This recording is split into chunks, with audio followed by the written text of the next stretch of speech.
Hello everyone. Today's next topic is thread synchronization. So what do you mean by thread synchronization? We already know about thread. So here thread is an individual unit in CPU to execute a process or to execute a task. So what do you mean by thread synchronization? Thread synchronization means to avoid multiple thread interferences or to avoid multi-threading process, we can use thread synchronization. So what do you mean by that? So here the synchronization means synchronization is a technique. So here this synchronization is a technique through which we can control multiple threads. So by using this synchronization, it is a technique. In this technique, through which we can control multiple threads. So to control multiple threads, so among the number of threads, only one thread will be entered into the synchronization. It means, so synchronization technique ద్వారా మనం ఏం చెప్తున్నామంటే by using this synchronization, so when multiple threads are running, so the result should be, we should not identify which thread should be executed, and each time the execution process, the thread result should be different. So మీరు execute చేసిన ప్రతిసారి చూస్తే కనుక ఏ thread first execute అవుతుంది, ఏ thread second execute అవుతుందో చెప్పలేమమ్మా. So దాన్ని base చేసుకుని అంటే దాన్ని రిజాల్వ్ చేయడానికి మనం జాయిన్ మెథడ్ యూజ్ చేస్తాం. దాని ద్వారా ఏమవుతుంది, ఫస్ట్ థ్రెడ్ కంప్లీట్ అయిపోయిన తర్వాత సెకండ్ థ్రెడ్ ఎగ్జిక్యూట్ అవుతుంది by using join method. So coming to the synchronization method, in this synchronization method when multiple threads are executing, multiple threads అనేవి ఎగ్జిక్యూట్ అయినప్పుడు, so first ఏం చేసిందంటే ఎప్పుడైతే ఒక థ్రెడ్ సింక్రనైజేషన్ బ్లాక్లోకి ఎంటర్ అవుతుందో, సో దట్ మీనింగ్ ఏంటంటే remaining should be lock, remaining అన్ని లాక్ అయిపోయి ఉంటాయి అన్నమాట. So for example, if we have multiple threads, so we have multiple threads. So when one thread is executed, remaining should be locked.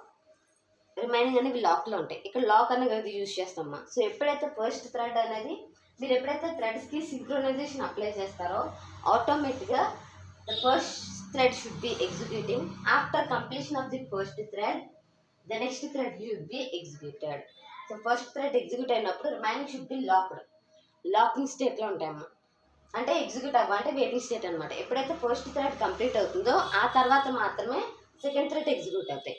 So to avoid multi interfacing in threads you're using synchronisation.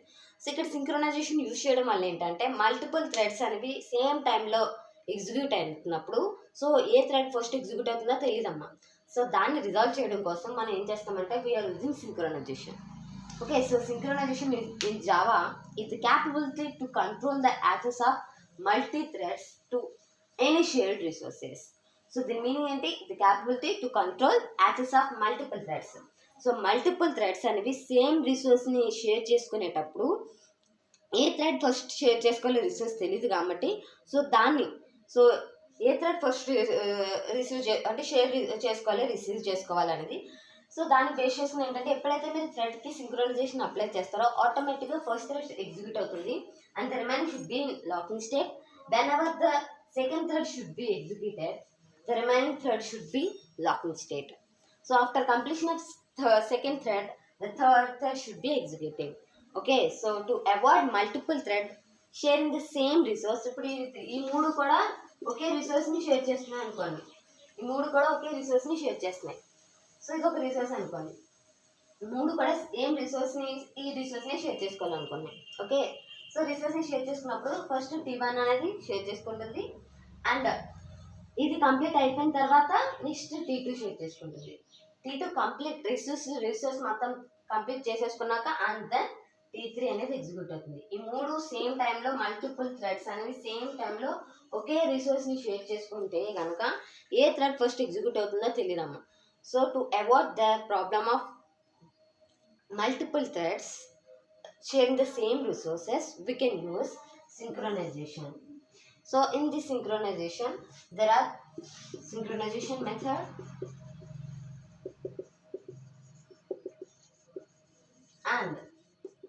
and we have synchronization block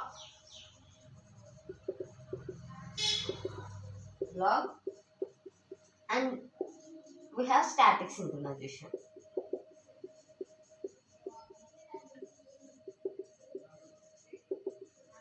There are three methods. So by using these three methods to avoid multi threading అంటే same రిసోర్స్ని share చేసుకునే ప్రాసెస్ని మనం avoid చేయడానికి we're using these methods. Okay, let us discuss each one with an example.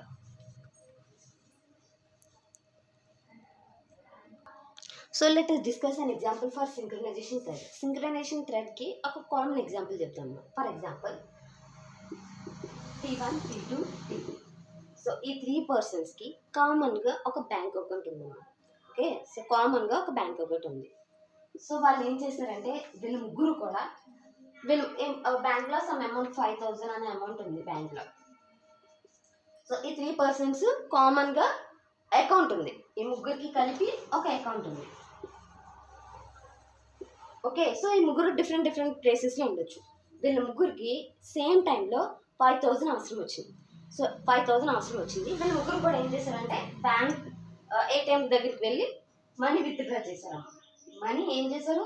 Withdraw చేశారు. ఎంత amount? 5,000 withdraw చేశారు. ముగ్గురికి అవసరం వచ్చింది. సేమ్ టైంలో ముగ్గురు కూడా 5,000 రిసీవ్ చేసుకున్నారు. అప్పుడు ఏమవుతుందమ్మా, ఎవరైతే ఫస్ట్ తీసుకుంటారో, ఎవరైతే ఫస్ట్ ఇనిషియేట్ అవుతారో, సో వాళ్ళకి ఏమవుతుంది, ఈ 5,000 అనేది ఏమవుతుంది, వాళ్ళు తీసేసుకుంటారు.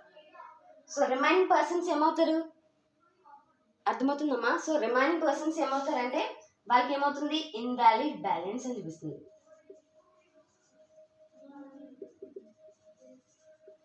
అర్థమవుతుందమ్మా? సో దీని మీనింగ్ ఏంటంటే థ్రెడ్ సింక్రనైజేషన్ అంటే ఏంటంటే if multiple threads sharing the same common రిసోర్స్ని మల్టిపుల్ థ్రెడ్స్ షేర్ చేసుకునేటప్పుడు ఏమవుతుందంటే ఏ థ్రెడ్ ఏది ఎగ్జిక్యూట్ అవుతుందో తెలియదమ్మా. So result should be some మిస్టేకింగ్గా వస్తుంది. అంటే ఫస్ట్ ఈ థ్రెడ్ ఎగ్జిక్యూట్ అవుతుందని చెప్పలేమమ్మా. మీరు ఎగ్జిక్యూట్ చేసిన, మీరు కంపైల్ చేసిన ప్రతిసారి కూడా ఏమవుతుందంటే రిజల్ట్ అనేది, అవుట్పుట్ అనేది డిఫరెంట్గా వస్తుంది. సో ఫర్ ఎగ్జాంపుల్ ఇక్కడే తీసుకున్నాం, ఆ మల్టీ థ్రెడింగ్ కాన్సెప్టే తీసుకున్నాం ఇక్కడ. సో ఇక్కడ మల్టీ థ్రెడింగ్ కాన్సెప్ట్ ఏమని అనుకున్న, మల్టిపుల్ థ్రెడ్ ఒకే రిసోర్స్ని షేర్ చేసుకున్నాయి. సో వీళ్ళ ముగ్గురికి అమౌంట్ వచ్చేది కదమ్మా మల్టీ థ్రెడింగ్ కాన్సెప్ట్ ద్వారా. సో ముగ్గురు కూడా 5,000 బ్యాలెన్స్ 5,000 విత్డ్రా చేసుకున్నారు. సో ముగ్గురికి ఎట్ ద సేమ్ టైంలో ముగ్గురు 5,000ని బ్యాలెన్స్ని విత్డ్రా చేసినప్పుడు ముగ్గురు ఒకేసారి విత్డ్రా చేశారు అనుకోండి. ఫర్ ఎగ్జాంపుల్ విత్డ్రా చేశారు, అమ్మాయిలో విత్డ్రా కావాలన్నారు, వెళ్ళి విత్డ్రా చేశారు. ఏటీఎం దగ్గరికి 5,000 విత్డ్రా చేశారు. మల్టీ థ్రెడింగ్ కాన్సెప్ట్ ద్వారా ఏంటంటే వీళ్ళ ముగ్గురికి 5,000 వచ్చాయి. అప్పుడు ఏమవుతుంది, 5,000 ప్లస్ 5,000 ఎంత అమ్మ, మొత్తం 15,000 వచ్చేద్దమ్మా. అకౌంట్ బ్యాలెన్స్ ఎంత ఉంది, 5,000 ఉంది. ఈ 5,000 అట్ ఏ టైం ముగ్గురు రిసోర్స్ షేర్ చేసుకునేటప్పుడు మల్టీ థ్రెడింగ్ కాన్సెప్ట్ ద్వారా ఏంటంటే ముగ్గురికి 5,000 వచ్చాయి. బట్ ఇది పాసిబుల్ అవుతుందమ్మా రియల్ టైం ఎగ్జాంపుల్లో. బ్యాంక్లో ముగ్గురు కామన్గా రిసోర్స్ ఒక అకౌంట్ తీసుకున్నారు. ఈ ముగ్గురు కూడా డిఫరెంట్ ప్లేసెస్లో ఉన్నారు. ఈ ముగ్గురికి కూడా 5,000 అవసరం వచ్చింది.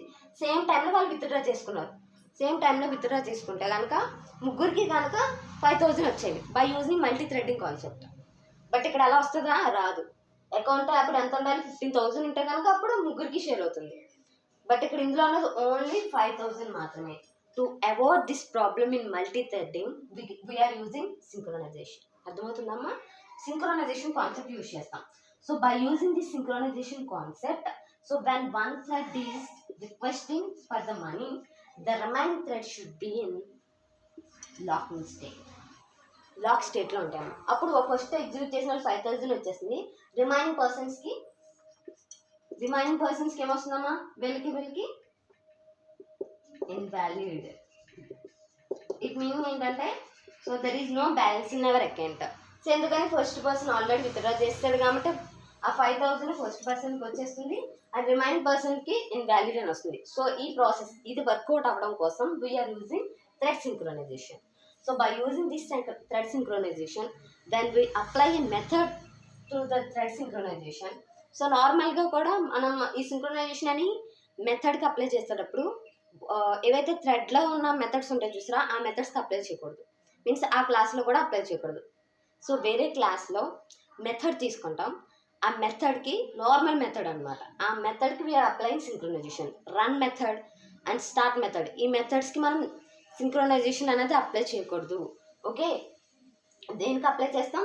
సో నార్మల్ మెథడ్స్ ఏవైతే ఉంటాయో ఆ మెథడ్స్కి వీఆర్ అప్లయింగ్ సింక్రనైజేషన్, అండ్ ఆ సింక్రనైజేషన్ అప్లై చేసిన దాన్ని మనం we can call run method. Run మెథడ్లో కాల్ చేసుకుంటాం. ఓకేనా?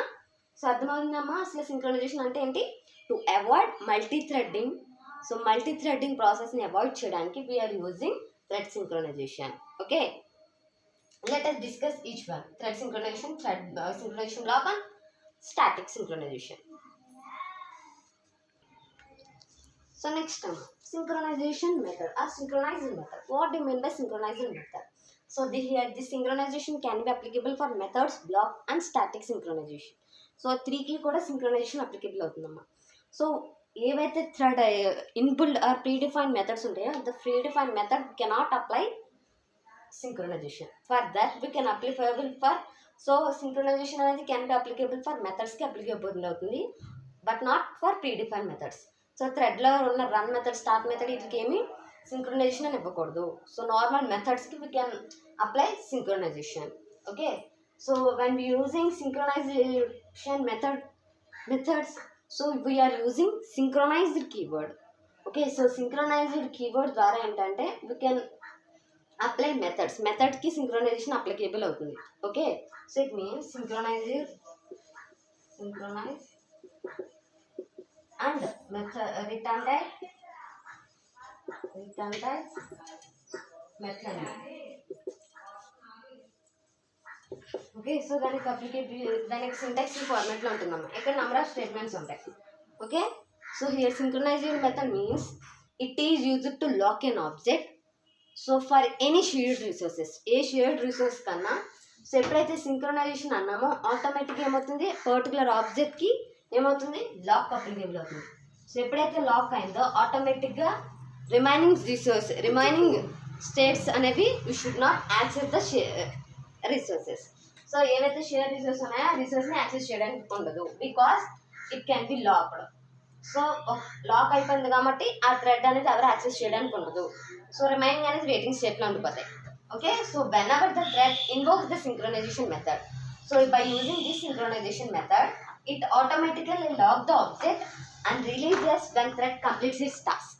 సో ఎప్పుడైతే ఈ సింక్రనైజేషన్ అనేది మనం మెథడ్స్కి అప్లికేబుల్ చేస్తామో, సో ఆటోమేటిక్గా పర్టికులర్ ఆబ్జెక్ట్ అనేది ఏమవుతుంది, లాక్ అయిపోతుంది.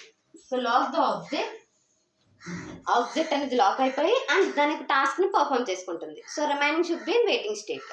సో ఎప్పుడైతే లాక్ అనేది ఓపెన్ అవుతుందో, సో ఇట్ మీన్స్ ఆబ్జెక్ట్ అంటే టాస్క్ కంప్లీట్ అయిపోతుందో, ఆటోమేటిక్గా టాస్క్ కంప్లీట్ అయిపోతుందో ఆటోమేటిక్గా అది రిలీజ్ అయిపోతుంది. సో నెక్స్ట్ థ్రెడ్ అనేది should be share the resources. So next thread అనేది రిసోర్స్ని షేర్ చేసుకుంటుంది. Okay, so this is the synchronization method. So synchronization method can be written as synchronised keyword with the return type and method name. Okay, so while using this synchronization method, so whenever the thread invokes this synchronization method, thread ఏం చేస్తుంది, ఈ synchronization method ని invoke చేసుకుంటుంది. అంటే ఏమవుతుందంటే void run method లో, so void run అనే method లో we are using this synchronization method. ఈ synchronization method ని ఇక్కడ కాల్ చేసుకుంటాం. సో ఆటోమేటిక్ ఏమవుతుంది, ఈ మెథడ్ అనేది పర్టికులర్ సింక్రనైజేషన్ మెథడ్ని ఇన్వోక్ చేసుకుని, సో దానికి రిలేటెడ్ ఆబ్జెక్ట్ థ్రెడ్స్ ఏవైతే ఉంటాయో ఆబ్జెక్ట్స్ అనేవి లాక్ అయిపోతాయి. సో ఫస్ట్ థ్రెడ్ అనేది కంప్లీట్ అయిన తర్వాత మాత్రమే నెక్స్ట్ థ్రెడ్ అనేది ఎగ్జిక్యూట్ అవుతుంది. ఇట్ మీన్స్ ఎప్పుడైతే ఇది ఇన్వోక్ చేసుకుందో సింక్రనైజేషన్ మెథడ్ని, ఆటోమేటిక్గా ఇది లాక్ అయిపోయినట్టే. ఇట్ మీన్స్ ఇందులోనే రన్ మెథడ్ అనేది లాక్ అయిపోయి అది ఎగ్జిక్యూట్ అవుతుంది. సో ఆ టాస్క్ కంప్లీట్ అయిన తర్వాత నెక్స్ట్ థ్రెడ్ ఎగ్జిక్యూట్ అవుతుంది అనమాట. So this is the synchronization method and syntax. Okay, so let us discuss a synchronization block.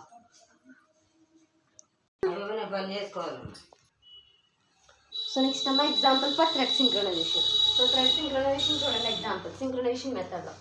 So synchronization method means we cannot directly apply for synchronization method for run method. So run method అట్లకి మనం డైరెక్ట్గా synchronization method apply చేయలేం. First ఒక నార్మల్గా ఒక class తీసుకున్నాం. So ఇవన్నీ first class తీసుకున్నాం. ఈ క్లాస్లో ఏం చేస్తామంటే, సో దే మెథడ్స్ మనం టాస్క్ పర్ఫామ్ చేయాలనుకున్నాము. సో అక్కడ ఒక మెథడ్ రాసాం, వాయిడ్ ప్రింట్ అనే మెథడ్. సో ఇందులో ఒక ఇంటీజర్ అండ్ వాల్యూ తీసుకున్నాం. సో మెథడ్కి నేను ఏం అప్లై చేస్తాను, synchronisation by using the synchronisation keyword ద్వారా ఏమవుతుంది, సో టాస్క్ అనేది ఏమవుతుంది, ఒక థ్రెడ్ ఎగ్జిక్యూట్ అవుతున్నప్పుడు రిమైనింగ్ థ్రెడ్స్ అనేవి వెయిటింగ్లో ఉంటాయి. So the thread should complete this task, so remaining thread will be executed. Okay, so ఇక్కడ చూడండి ఫర్ లూప్ ఇచ్చాను. ఇంట్ i is equals to 1, i less than or equals to 5, i plus plus. ఈ loop 5 times repeat అవుతుంది. So next it will print I value ఏదైతే ఉందో I వాల్యూతో పాటు and value మీరు పాస్ చేసిన వాల్యూ 5 అయితే 5, 6 అయితే 6. నెక్స్ట్ సో రిమైనింగ్ థ్రెడ్స్ అనేవి ఏమవుతుంటే స్లీపింగ్ స్టేట్లో ఉంటాయి అనమాట. సో ఒక థ్రెడ్ ఎగ్జిక్యూట్ అవుతున్నప్పుడు సో ఇప్పుడు ఒక టాస్క్ అయిపోయింది, లూప్ రిపీట్ అయినప్పుడు 2000 సెకండ్కి ఫస్ట్ ఏమో ఫర్ ఎగ్జాంపుల్ అండ్ వాల్యూ 5 ఇచ్చాను అనుకోండి. సో ఏమవుతుంది 0 + 5 5 అవుతుంది. సో నెక్స్ట్ ఎగ్జిక్యూట్ అవ్వడానికి నెక్స్ట్ 5 సెకండ్స్ అనమాట. మళ్ళీ 5 + 5 2+ అనమాట. 1 వాల్యూ ఐ వాల్యూ 2 అవుతుంది ప్లస్ 5 వాల్యూ. ఓకే, సో 2 + 5 ఏమవుతుంది 7 అవుతుంది. నెక్స్ట్ లూప్ రిపీటెడ్ అవుతుంది. సో ఐ వాల్యూ 3 అవుతుంది. నెక్స్ట్ 3 + 5 ఎంత 8 అవుతుంది. 3 + 5 8. సో అలా లూప్ అనేది రిపీట్ అవుతూ ఉంటుంది అనమాట. ఓకేనా. నెక్స్ట్ మెథడ్ క్లోజ్ చేస్తాం. సో ఫస్ట్ ఏంటంటే ఇక్కడ ఎన్ని థ్రెడ్స్ ఉండాలమ్మా, మినిమం 2 థ్రెడ్స్ ఉండాలి. ఓకే, సో మల్టీ థ్రెడ్డింగ్ కాబట్టి సో ఫర్ ఎగ్జాంపుల్ నేను 2 థ్రెడ్స్ని క్రియేట్ చేశాను. సో థ్రెడ్ 1 ఎక్స్టెండ్స్ థ్రెడ్ క్లాస్ని ఎక్స్టెండ్ చేసుకుంది, సేమ్ థ్రెడ్ 2 ఎక్స్టెండ్స్ థ్రెడ్ క్లాస్ని ఎక్స్టెండ్ చేసుకుంది. ఓకే, సో ఇక్కడ టీ సింపుల్ ఎస్ ఉందమ్మా. Okay, so T simple S. So ఈ టీ సింపుల్ ఎస్ అనేది is a simple class for object. So simple class type it is an object or reference variable. Okay, so దీన్ని మనం ఒక variable కింద declare చేస్తాం thread క్లాస్లో. So next ఏం చేస్తాం, థ్రెడ్ 1 కన్స్ట్రక్టర్ అమ్మా. Thread 1 constructor T simple S as an argument. So argument కింద కన్స్ట్రక్టర్లో వాల్యూస్ పాస్ చేస్తాం. ఓకే, సో ఇప్పుడు this dot S is equals to S అన్నాను. So S is an argument or object value అవుతుంది. So this dot S అనేది is an instance variable యొక్క current class యొక్క object అనమాట, ఆ కరెంట్ క్లాస్ యొక్క వేరియబుల్. ఓకే, నెక్స్ట్ ఇందులో method రాశాను ఏంటి, వాయిడ్ రన్ మెథడ్. సో ఈ రన్ మెథడ్లో నేను ఏం కాల్ చేశాను, సింక్రనైజ్డ్ మెథడ్ని కాల్ చేశాను. We should not call directly synchronisation method. So synchronisation అనేది డైరెక్ట్గా రన్ మెథడ్కే. సో ఇక్కడ మళ్ళీ సెపరేట్ రాయడం ఎందుకు మేడం, ఇక్కడ రాసొచ్చు కదా అని అడగచ్చు. సో ఇక్కడ డైరెక్ట్గా మనం రన్ మెథడ్లో సింక్రనైజేషన్ అనేది అప్లికేబుల్ అవ్వదు కాబట్టి సో వేరొక మెథడ్లో టాస్క్ రాసుకుని అండ్ దాని యొక్క మెథడ్ నేమ్ ఇక్కడ కాల్ చేసుకుంటాం. సిమిలర్లీ థ్రెడ్ 2లో కూడా సేమ్ అదే ప్రొసీజర్ చూడండి. సో వేరే థ్రెడ్లో కూడా సేమ్ అదే ప్రొసీజర్ కాల్ అయింది. ఓకే, సో ఇప్పుడు నేను ఆబ్జెక్ట్ క్రియేట్ చేశాను. సో ఫస్ట్ క్లాస్కి ఆబ్జెక్ట్ క్రియేట్ చేసాం. అండ్ నెక్స్ట్ థ్రెడ్ T1 ఇది క్వశ్చన్ న్యూ థ్రెడ్, ఇది థ్రెడ్ 1 ఇది థ్రెడ్ 2. సో ఈ టీ సింపుల్ క్లాస్ని ఇక్కడ ఆబ్జెక్ట్ కింద కాల్ చేయాలి. బికాస్ ఇక్కడ మనం ఏం చేసాం, కన్స్ట్రక్టర్లో ఆబ్జెక్ట్ని ప్లేస్ చేస్తారు కాబట్టి సో కంపల్సరీగా ఈ థ్రెడ్స్లో ఈ ఆబ్జెక్ట్ రెఫరెన్స్ని ఇక్కడ పాస్ చేయాలి. సో అప్పుడు మాత్రమే ఇక్కడ కూడా అంతే. సో అప్పుడు మాత్రమే it will call this constructor, ఈ కన్స్ట్రక్టర్ని కాల్ చేస్తుంది. సో అప్పుడు this dot S is equals to S అవుతుంది. ఎస్ అంటే ఇక్కడ టీ అనే ఆబ్జెక్ట్ అవుతుంది. So T dot print, so ఆటోమేటిక్గా it will call this print method. So print method ఇప్పుడు n వాల్యూ ఎంత అవుతుందమ్మా 10 అవుతుంది. సో నార్మల్గా ఏమవుతుంది, మల్టీ థ్రెడింగ్లో రెండు కూడా ఎట్ ఏ టైంలో జరిగిపోతుంది. ఇక్కడ T1 స్టార్ట్ T2 స్టార్ట్ అన్నారు, ఆటోమేటిక్గా ఇది ఎగ్జిక్యూట్ అవుతుంది అండ్ ఇది కూడా ఎగ్జిక్యూట్ అయిపోతుంది. సో ఇక్కడ మనం ఎప్పుడైతే మీరు సింక్రనైజేషన్ అన్నారో ఆటోమేటిక్గా ఈ థ్రెడ్ ఎగ్జిక్యూట్ అవుతుంది. సో ఈ థ్రెడ్ ఎగ్జిక్యూట్ అవుతున్నప్పుడు ఏమవుతుందమ్మా, n వాల్యూ 10 అయింది. సో ఐ వాల్యూ అంతా 0 ఉంటుంది. సో 0 + 10 వాల్యూ ఎంత అవుతుంది 10 అవుతుంది. నెక్స్ట్ ఇప్పుడు ఐ వాల్యూ 1 అమ్మ. సో 10 + 1 11, మళ్ళీ లూప్ రిపీటెడ్ అవుతుంది. ఇప్పుడు I value 2. So 2 > 5 condition true. So 2 + 10 12. Next ఇప్పుడు ఐ వాల్యూ 3 అమ్మ. So if this 3 > 5 condition true. So 3 + 10 13. Okay, so next అమ్మ ఐ వాల్యూ 4. సో 4 > 5 కండిషన్ 2 14 అవుతుంది. నెక్స్ట్ 15 అవుతుంది. 16 అయినప్పుడు 6 > 6 5 కండిషన్ 12 అవుతుంది. ఇక్కడ టర్మినేట్ అయిపోతుంది. ఓకే, సో ఇదే ప్రోగ్రామ్ మీరు సింక్రనైజేషన్ ఇవ్వకుండా ఎగ్జిక్యూట్ చేయండి. సో అప్పుడు ఏమవుతుందంటే 10 ఒకటి వస్తుంది. ఈ 10కి ఆల్టర్నేటివ్గా ఈ క్లాస్లో ఉన్న 100 వాల్యూ ఏమవుతుందంటే సో అవుట్పుట్ 10 ఒకటి అండ్ ఇక్కడ 100 ఉంది కదా, సో 100 ఒకటి వస్తుంది. తర్వాత మళ్ళీ 11 అండ్ ఇది దీనికి రిలేటెడ్ వాల్యూ ఎంత వస్తుంది 101 ఇలా వస్తుంది. సో అప్పుడు ఏ థ్రెడ్ ఏ ఫస్ట్ ఎగ్జిక్యూట్ అవుతుందో మీకు తెలియదు. ఈ ప్రాబ్లమ్ని రిజాల్వ్ చేయడానికి సో సింక్రనైజేషన్ అంటాం. సో సింక్రనైజేషన్ వల్ల ఏంటంటే ఈ thread so first T1 thread complete అయిపోయిన తర్వాత నెక్స్ట్ T2 థ్రెడ్ అనేది ఎగ్జిక్యూట్ అవుతుంది. సో దీనికి అవుట్పుట్ ఏమవుతుందంటే 10, 11, 12, 13, 14, 15 అండ్ దెన్ ఈ థ్రెడ్ ఎగ్జిక్యూట్ అవుతుందమ్మా. దీనికి ఏమవుతుంది 100 + 1 100 అవుతుంది, 100 + 1 100 + 2 100 + 6 and 100 + 5. So this is the first thread execution and this is the second thread. So ఎప్పుడైతే ఫస్ట్ థ్రెడ్ ఎగ్జిక్యూట్ అవుతుందో సో ఇది లాక్ అయిపోతుంది, అంటే ఇది పార్ట్లో లాక్ అయిపోతుంది అనమాట. రిమైనింగ్ థ్రెడ్స్ అనేవి ఎగ్జిక్యూట్ అవ్వడానికి ఉండదు. సో ఈ థ్రెడ్ టాస్క్ కంప్లీట్ టైం చేసిన తర్వాత మాత్రమే next thread will be executed. Okay, so for that we are using synchronization keyword. So static synchronization అన్న సేమ్ అమ్మ. సో ఇదే మెథడ్ మీరు స్టాటిక్ అప్లికేబుల్ అవుతాయి కనుక సో ఇక్కడ ఏం చేస్తామంటే సింక్రనైజేషన్ మెథడ్కి వి అప్లై స్టాటిక్.